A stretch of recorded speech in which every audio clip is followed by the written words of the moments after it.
બચાવ. તમે કલ્પના ન કરી શકો એવી જગ્યાએ માં બચાવ કરતી હોય. તમને ખુદને કલ્પના હતી કે આવો યુટર્ન આવશે? આ માસ કોઈ ડિગ્રી ના જોઈએ ને. સંતાનોના ઉછેર માટેના પુસ્તકો તમારે વાંચવાના હોય? આ તો ગળથુથીમાં હોય. માં બન્યા એટલે બધું જ આવડી ગયું. દીકરાનો કેમ ઉછેર કરવો, દીકરામાં કેમ સંસ્કાર નાખવા, બધું જ આવડી જાય. માં છે બલિદાન મૂર્તિ. અને નંબર 2 બચાવ. ડગલે ને પગલે બચાવ કરે છે. અને એ જ મા બાપને મોટા થયા પછી તમે જુદા કરો. તમે તમારી પત્નીનો બચાવ કરો. ઘરમાં માં અને પત્ની બે વચ્ચે જ્યારે મતભેદ પડ્યા હોય ત્યારે તમને પૂછું છું, તમે કોના પક્ષમાં બેસો? કોના? પત્ની 5 વર્ષ પુરાણી છે, માં 50 વર્ષ જૂની છે. કોના પક્ષમાં બેસો?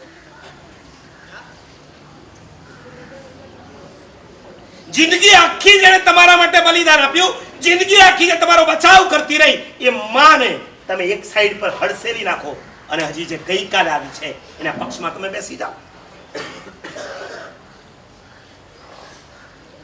વારે ને તહેવારે તમારા મા બાપને જો તોડી નાખતા હો ને તો એ વખતે યાદ કરજો, આ એ મા બાપ છે કે જેને કેટલી વાર લોકો મને તોડવા આવતા હતા ત્યારે એને મારો બચાવ કર્યો છે.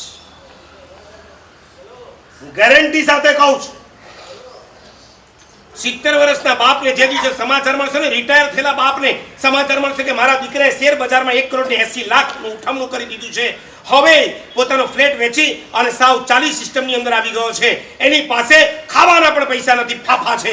એ વખતે તમારો બાપ હશે ને તો ફરી પાછો કહેશે, બેટા હું પણ નોકરી ચાલુ કરું છું, તારું દેવું જેટલું મારાથી દૂર થઈ શકે એટલું પૂરું કરવાની કોશિશ કરીશ. મુંબઈમાં મને એક છોકરો મળ્યો હતો, એનો બાપ 75 વર્ષે મલાડથી પ્રોપર બોમ્બે ટ્રેનની અંદર જવાના ધંધા ચાલુ કર્યા, કારણ કે છોકરાએ શેર બજારમાં 1,80,00,000 ગુમાવ્યા. 75 વર્ષે જે બાપને તમારે ભગવાનની માફક ખાટલેથી પાટલે બેસાડવાના હોય, એ બાપ બિચારો તમારા ખાતર મુંબઈની ભીડ ભરેલી ટ્રેનમાં સવારે 10 વાગે નીકળે, સાંજે 8 વાગે ઘર ભેગો થાય. એ બાપ છે, દીકરાનો બચાવ કરે છે. તમારું પુણ્ય જોર મારતું હોય ને માટે કદાચ તમારા મા બાપે આજે કાંઈ ન કરવું પડે એ વાત જુદી છે, પણ જો નિમિત્ત મળે ને તો આજે પણ તમારા મા બાપ એમ કહેશે, અમારા હાડકા જ મજબૂત છે, અમારા હાથ આખા છે, અમારા શરીર મજબૂત છે, તમે ચિંતા નહીં કરો, અમે તમારી સાથે છીએ.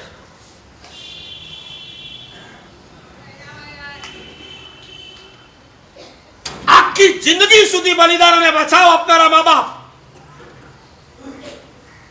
અને એને ડગલે ને પગલે તમે તોડી નાખો, સામે બોલો, ગાળો આપો, ઘરમાંથી બહાર કાઢવાના ધંધા કરો, પૂરું સમયસર એને ખાવાનું ના આપો.